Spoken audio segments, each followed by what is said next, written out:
Le ciel. Le ciel est un séjour au-delà de ce monde, où les bienheureux, séparés des damnés, jouissent de la vie même et du bonheur de Dieu avec le Christ. Avant la fin du monde, ce sont les âmes qui sont au ciel. Après la résurrection générale, les corps seront réunis à leurs âmes pour partager soit leur bonheur, soit leur malheur, de même qu'ils auront été pour les âmes les instruments du bien ou du mal. Le principal bonheur du ciel, c'est la vision de Dieu face à face. L'intelligence des élus est comblée par la connaissance parfaite de Dieu et de toutes choses. Notre intelligence est une capacité de connaître. Elle est faite pour connaître tout ce qui existe, et, au sommet de tout, Dieu, le Créateur. Et, notons-le bien, les élus ne connaissent pas Dieu à la manière des philosophes, par les seules lumières de la raison. Ils le voient et le contemplent dans le mystère de la vie, dans sa Trinité. Qu'est-ce qui nous intéresse si bas, si ce n'est la vie? La nôtre, celle des autres, celle des animaux et des plantes, celle des personnages du passé et même des personnages imaginaires que nous offrent les livres. En un mot, rien ne nous intéresse que la vie. Au ciel, nous contemplerons celui qui est la vie même, la vie infinie et éternelle. C'est pour cela que le bonheur du ciel sera toujours nouveau et ne laissera place à aucun ennui possible. Les bonheurs d'ici-bas cessent à un moment donné. Quand une chose n'est plus nouvelle, elle cesse de nous plaire. Et toute chose cesse bien vite d'être nouvelle. Nous avons bientôt fait le tour de n'importe quelle chose créée. Nous avons bientôt vu tout ce qu'elle pouvait avoir de beau et de bon. Alors, nous nous en détournons. Elle n'est plus nouvelle. Elle nous est entièrement connue. Et par suite, elle ne nous intéresse plus. Au ciel, ce sera toujours nouveau, parce que l'objet qui charmera notre intelligence et notre cœur est infini. Car la beauté infinie, la bonté infinie, un abîme infini de perfection. Et de plus, ce sera la vie, dont l'essence est d'être toujours nouvelle. Après la vie créée, lointain reflet de la réalité éternelle, nous jouirons de la vie de Dieu, foyer de toute vie. Non seulement nous verrons Dieu de toute notre intelligence illuminée par la lumière de gloire, mais nous le posséderons, et notre volonté toute tendue vers le souverain bien sera comblée par cette possession, au point de ne plus pouvoir rien désirer. Après la résurrection, notre corps, partie essentielle de notre être, instrument de l'âme pour le bien, recevra sa récompense au jugement dernier. Alors au bonheur surnaturel déjà possédé par l'âme s'ajoutera un bonheur naturel parfait. Après la résurrection du monde par le feu, nous dit l'apôtre Saint-Pierre, il y aura de nouveaux cieux et une nouvelle terre. Les élus jouiront de cet univers renouvelé. La vision de Dieu ne les empêchera nullement de connaître les choses créées. Au contraire, ils verront tout en Dieu et trouveront Dieu en toutes choses. La vue des êtres créés ne les distraira pas de Dieu. Joie du cœur qui sera comblé et rempli de l'amour le plus parfait pour Dieu, pour les anges et les saints. Joie de la sensibilité qui goûtera la merveilleuse harmonie du ciel et la splendeur d'un univers d'où toute laideur et toute souffrance seront bannies. Joie des yeux qui verront notre Seigneur et la Sainte Vierge dans leur incomparable beauté, ainsi que les autres élus, tous beaux, tous resplendissants de gloire. Les justes brilleront comme des soleils, dit notre Seigneur dans le royaume de leur Père. Toutes les puissances corporelles s'exerceront, sauf la vie végétative. En effet, la nutrition sera devenue inutile pour des corps désormais incorruptibles, et la génération n'aura plus de raison d'être, puisque le nombre des élus sera accompli. L'apôtre saint Paul énumère les qualités des corps ressuscités. L'incorruptibilité et l'impassibilité. Les élus ne pourront plus souffrir ni mourir. Aucun danger ne les menacera, rien ne pourra leur nuire. Ils seront à jamais exempts de toute peine, de tout ennui, de toute fatigue, de toute crainte. Subtilité. Cette propriété ne consistera pas en ce que les élus auront un corps raréfié comme l'air, ils auront un vrai corps de chair, mais en ce que leur corps sera parfaitement soumis à l'âme, ce qui aura une foule de conséquences heureuses, comme, par exemple, la faculté de se transporter instantanément d'un lieu à un autre. En effet, les élus ne verront pas tout des yeux du corps sans avoir à se déplacer. Ils pourront donc quitter tel ou tel lieu du ciel d'une manière presque instantanée, et ce mouvement ne diminuera pas leur béatitude, car Dieu sera présent partout. Clarté. Cette propriété consistera dans le rejaillissement sur le corps de la gloire de l'âme.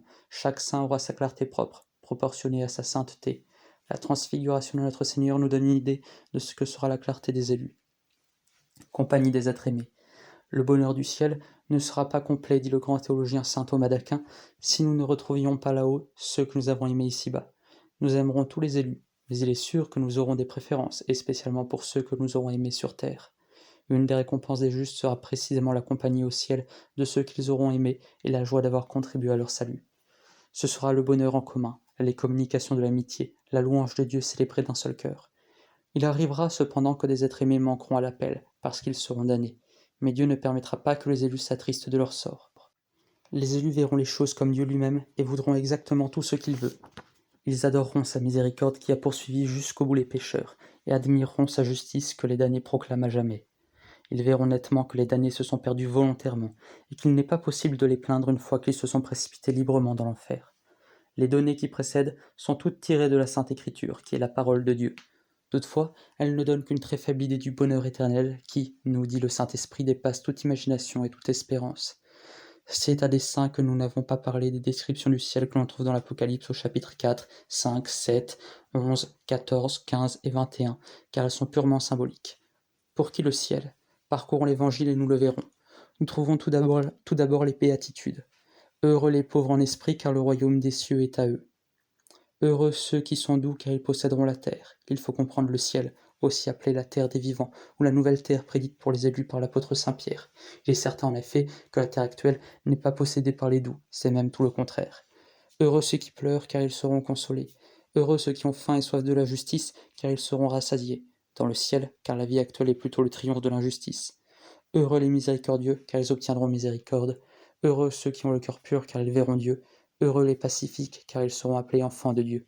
Heureux ceux qui souffrent persécution pour la justice, car le royaume des cieux est à eux.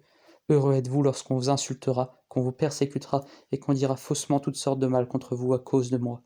Réjouissez-vous, et soyez dans l'allégresse, car votre récompense est grande dans les cieux. On voit par là que le ciel est promis à ceux qui sont détachés des richesses, à ceux qui sont doux, à ceux qui pleurent leurs péchés, aux affamés de justice, aux miséricordieux, aux chastes, aux pacifiques, à ceux qui sont persécutés pour Jésus-Christ. Celui qui aura pratiqué les commandements et les aura enseignés sera grand dans le royaume des cieux. Si vous pardonnez aux hommes leurs offenses, votre Père céleste vous pardonnera aussi. Celui qui persévérera jusqu'à la fin dans la fidélité au Christ sera sauvé. Jésus dit encore, « Celui qui m'aura confessé devant les hommes, moi aussi je le confesserai devant mon Père qui est dans les cieux. » Confesser le Christ devant les hommes, c'est se montrer et s'affirmer chrétien en toute occasion.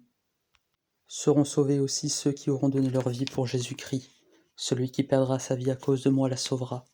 Les humbles seront sauvés. Celui qui se fera humble comme ce petit enfant est le plus grand dans les royaumes des cieux. Ceux qui renoncent à tout pour le Christ sont certains de se sauver. Le ciel sera la récompense des bonnes œuvres. Venez les bénis de mon Père, prenez possession du royaume qui vous a été préparé dès l'origine du monde. Car j'ai eu faim, et vous m'avez donné à manger. J'ai eu soif, et vous m'avez donné à boire. J'étais étranger, et vous m'avez recueilli.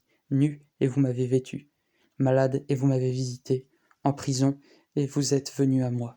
Les justes lui répondront, Seigneur, quand vous avons-nous vu avoir faim, ou vous avons-nous donné à manger, avoir soif, et vous avons-nous donné à boire? Quand vous avons-nous vu étrangers, et vous avons-nous recueillis, nus, et vous avons-nous vêtus? Quand vous avons-nous vu malades ou en prison, et sommes-nous venus à vous?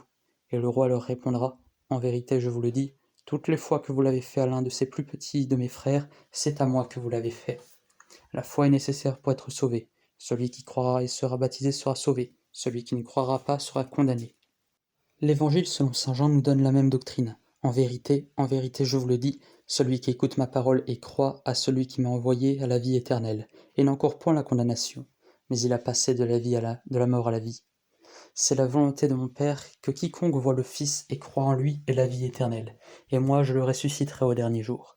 Je suis la résurrection et la vie. Celui qui croit en moi, fût-il mort, vivra, et quiconque vit et croit en moi ne mourra point pour toujours. Seront sauvés ceux qui secourent leur prochain pour l'amour de Dieu. Quand tu donnes un festin, invite des pauvres, des estropiés, des boiteux et des aveugles, et tu seras heureux de ceux qui ne peuvent te rendre la pareille, car cela te sera rendu à la résurrection des justes. Donnez, et il vous sera donné. On versera dans votre sein une bonne mesure, pressée, secouée et débordante, car on se servira pour vous rendre de la même mesure avec laquelle vous aurez mesuré. Seront également sauvés ceux qui acceptent avec soumission les épreuves que Dieu leur envoie, comme le pauvre Lazare et le bon larron. Les autres ne sauraient être sauvés, puisqu'ils ne peuvent même pas être les disciples du Christ, qu'il affirme avec force dans l'Évangile, « Celui qui ne prend pas sa croix et ne me suit pas n'est pas digne de moi ».